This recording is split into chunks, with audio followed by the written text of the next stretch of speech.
Que va-t-il se passer dans les futurs chapitres de Boruto to Blue Vortex? Dans le chapitre 23, on a vu que Kashin Koji a eu de nouvelles visions. Et vous l'avez vu comme moi, on a vu plein d'images. On a vu Inojin, on a vu Himawari, on a vu le Shinju de Hidari.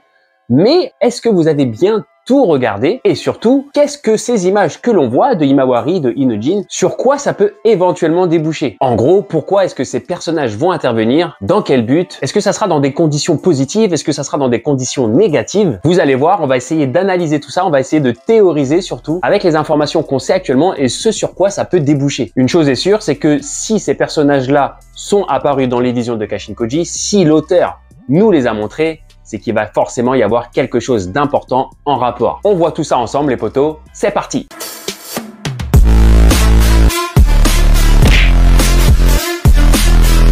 Pour cette vidéo, je vais faire un petit peu original, c'est-à-dire que je vais regarder avec vous. Vous voyez, j'ai la tablette qui est là, je suis en train de regarder le chapitre. Bon, évidemment, j'ai déjà vu le chapitre, vous aussi, et j'ai déjà un petit peu réfléchi à la question de ce que pourraient représenter les images qu'on aperçoit dans le Jippo de Kashin Koji. Mais je vais approfondir là en même temps, donc je découvre ça, j'approfondis, on va dire, en direct avec vous. On voit la première image de Kashin Koji et sur la première image qu'on voit, on voit Inojin. Qu'est-ce qu'on peut voir dans cette image? On voit déjà qu'il a les yeux fermés, donc il est certainement, pour moi, tout ça n'est que théorique, on interprète à partir d'images. Mais les yeux fermés nous laissent penser qu'il est clairement en train d'utiliser le pouvoir de sa mère. Vous savez, la transposition. Et on voit qu'il est dans le décor de Suna. Soit dans le repère de Kashin Koji, ou soit tout simplement dans un des repères Asuna. Par exemple, celui où Shinki et Gaara sont prisonniers. Moi, je pense que c'est plus ça. Je pense pas qu'il est dans le repère de Kashin Koji. Je m'explique. Il est en train, pour moi, d'utiliser le pouvoir de sa mère. On va partir sur ça, puisqu'il a les yeux fermés. Si Ikemoto nous montre Inojin avec les yeux fermés, c'est pas un hasard. C'est vraiment pour nous faire voir ça, je pense. Il est dans le décor de Suna, donc pour moi, il est tout simplement en train d'utiliser son pouvoir soit sur Gaara, soit sur Shinki. Je m'explique. Les amis viennent de récupérer le Togedama de Ryu, donc ils vont pouvoir libérer Shinki, on est d'accord. En libérant Shinki, ils vont pouvoir libérer Gaara. Sauf que, il y a le cerveau Shikamaru qui est là. Et dans un plan, dans une guerre, dans une bataille, il faut toujours en apprendre un peu plus sur son adversaire. Donc je pense qu'avec le Togedama de Ryu, avant de libérer Shinki, ils vont utiliser Inojin qui va utiliser son pouvoir de transposition sur Shinki pour savoir dans quel état sont les victimes, dans quel état sont les victimes prisonniers des arbres. L'idée c'est d'en savoir peut-être un peu plus sur les Shinju, de savoir dans quel état sont Moegi, Shinki, Sasuke, etc. depuis qu'ils sont prisonniers dans les arbres. Est-ce que en se transposant dans la victime qui fait que cette victime donne naissance à un Shinju, est-ce qu'ils peuvent en apprendre un peu plus sur les Shinju?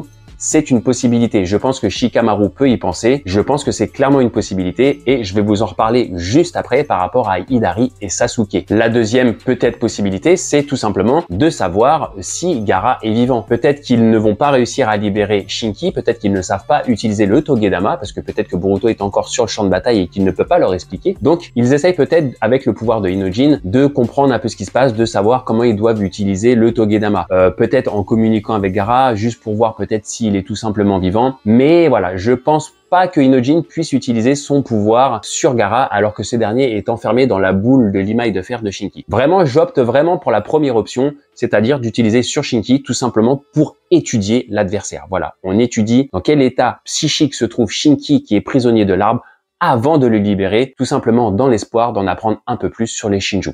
Dites-moi ce que vous pensez de ça en commentaire, on continue. La deuxième image qui se trouve à côté de Inojin, je pense que c'est clairement un survêtement. Je sais pas si c'est le survêt de Kawaki, puisqu'on l'a vu, il a changé de tenue et il me semble qu'il a une bande blanche sur le côté, donc c'est peut-être Kawaki. C'est peut-être aussi le survêt de Demon, je vous avoue, là je fais vraiment en freestyle, hein, j'ai pas été vérifié ce que je dis. Ou peut-être un autre survêt, mais voilà, je sais pas. Ou peut-être tout simplement, voilà, ouais, réaction en live devant vous, c'est peut-être tout simplement le survêt de Shikadai aussi. Oui, parce qu'on voit Inojin et ça me fait penser quand même au survêt de Shikadai. Bon là, on n'apprend pas grand chose, on voit Inojin, ça veut dire certainement qu'il y a aussi le trio, donc Shosho et Shikadai. Donc il y a de fortes chances finalement, après réflexion en live avec vous, que ce soit une image qui nous montre un petit bout de Shikadai. Donc rien de spécial, rien de concret, on peut pas trop comprendre ce qui se passe. L'image d'en dessous, c'est Jura, on va pas s'attarder là-dessus, vous savez c'est quoi? C'est ce qui attire l'œil surtout de Kashin Koji, c'est le Jura qui se tient l'œil, puisque Kashin Koji remarque à ce moment-là que Kawaki est intervenu, ce qu'il n'avait pas prévu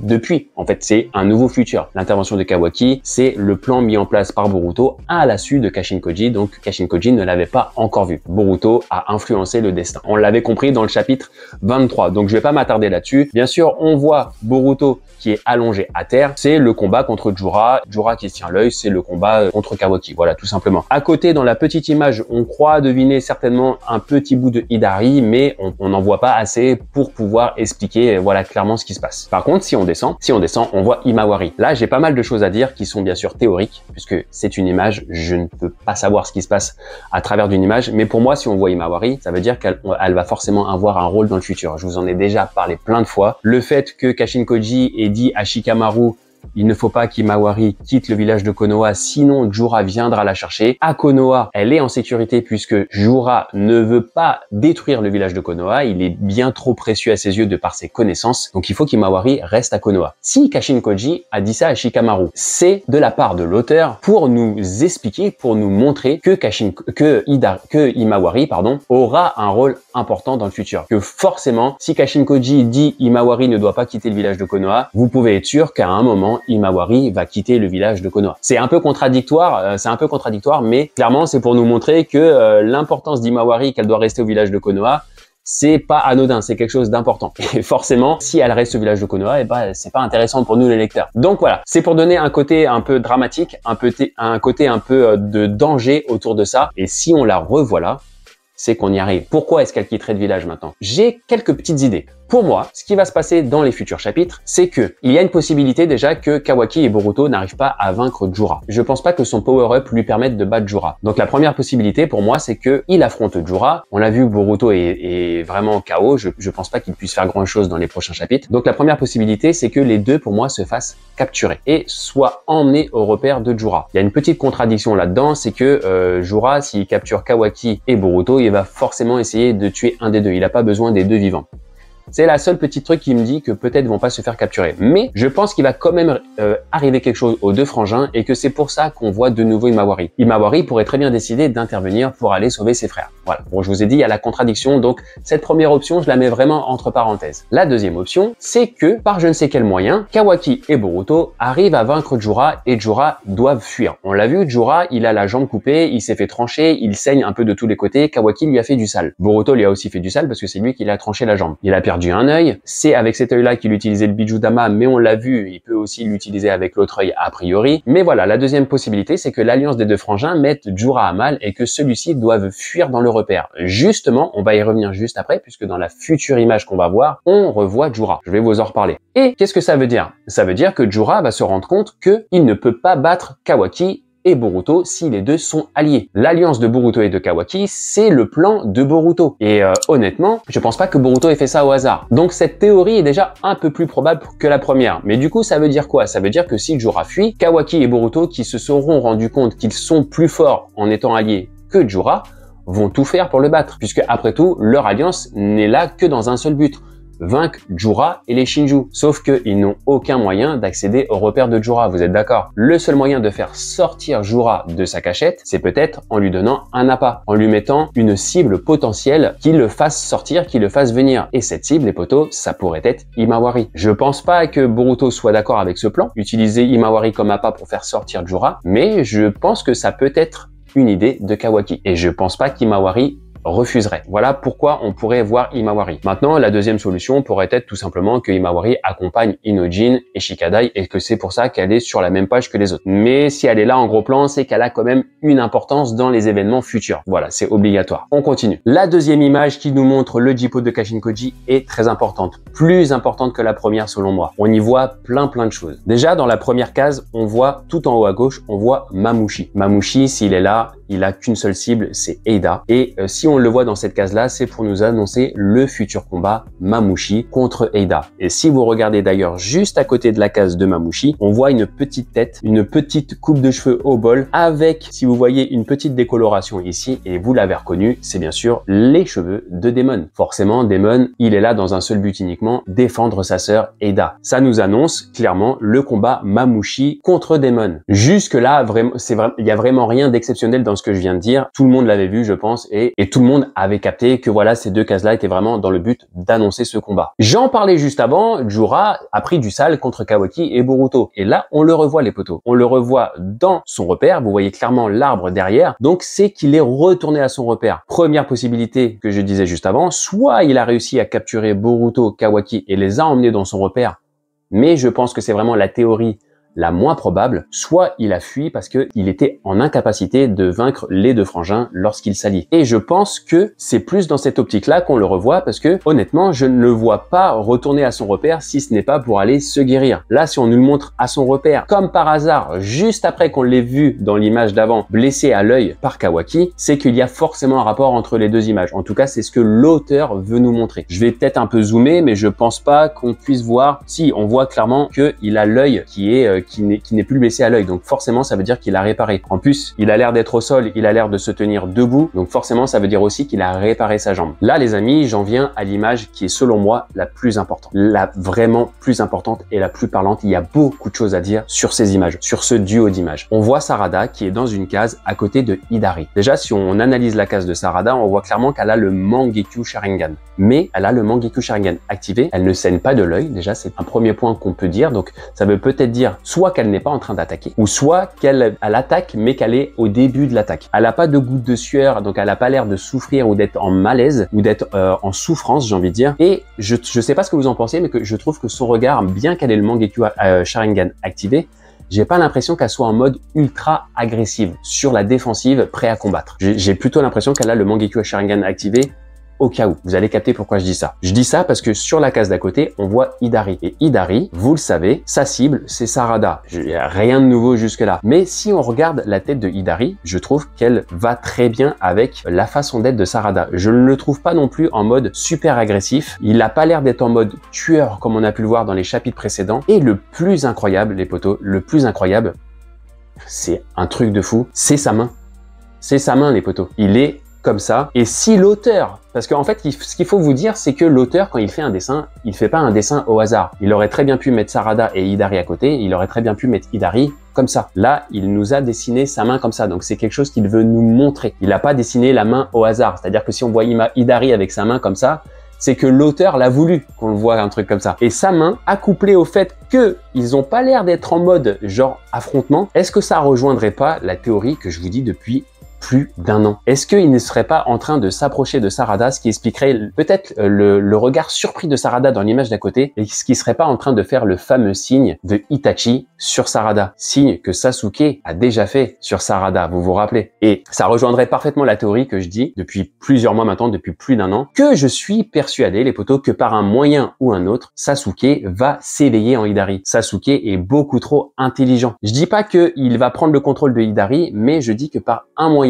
peut-être dans un laps de temps, il va réussir à faire que Hidari ne tue pas Sarada, ou que, en tout cas, il s'éveille en partie. Et là, je remonte à Inojin qu'on a vu dans l'image juste avant. Est-ce que vous pensez pas que, justement, Shikamaru aurait pu demander à Inojin de se projeter dans Shinki pour voir comment sont les victimes lorsqu'ils sont enfermés dans les arbres, et que grâce à ça, justement, il puisse peut-être faire quelque chose sur Sasuke. Et c'est ce quelque chose qui ferait que Sasuke arriverait peut-être à s'éveiller momentanément lorsqu'il serait face à Sarada. D'où le geste.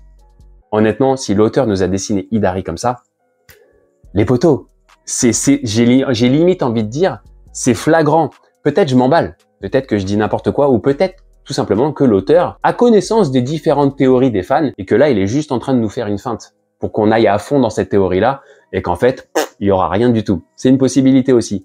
Mais je me maintiens, je suis quasiment persuadé, je mettrai ma main à couper. J'ai hâte de voir si j'ai tort ou raison, on verra ça dans les futurs chapitres plus tard.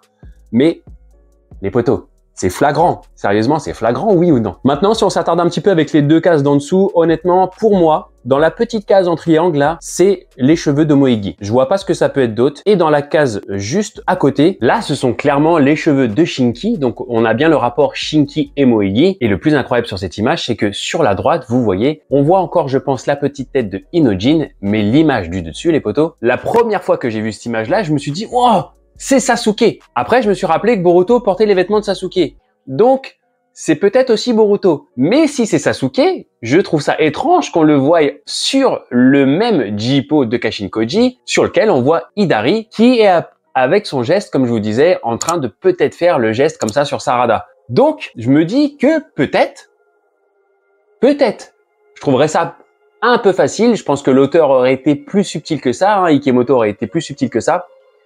Mais peut-être, ou en tout cas, peut-être que c'est ce qu'il veut nous faire croire. Mais en tout cas, ça me titille. D'un autre côté, si c'est pas Sasuke, c'est forcément Boruto. On reconnaît la cape, on reconnaît le pantalon. Ça veut dire quoi? Ça veut dire que donc Boruto est bel et bien en bon état. On le voit, il est en train de marcher, la cape est dans le vent, si c'est bien Boruto. Ça veut dire qu'il n'est pas prisonnier de Ujura en tout cas. Voilà, donc ça c'est quand même très important, c'est une case vraiment très importante. Donc dans ces deux images hein, du Shinjutsu de Kashin-Koji, on nous a clairement montré et Inojin, je pense qu'il y a un rapport avec Shinki, et là on nous montre, je pense, un bout des cheveux de Moegi. Donc on est clairement en train de nous montrer que les alliés vont vraiment réussir, je pense, à aller libérer les deux ninjas, Shinki et Moegi. Maintenant, si on regarde cette image de Kashin-Koji qui fait face au Jippo et dont on voit pas les images, j'ai vu plusieurs théories passer qui disaient que si on ne voit pas les images, peut-être qu'il est en train de regarder un truc terrible, peut-être sa propre mort.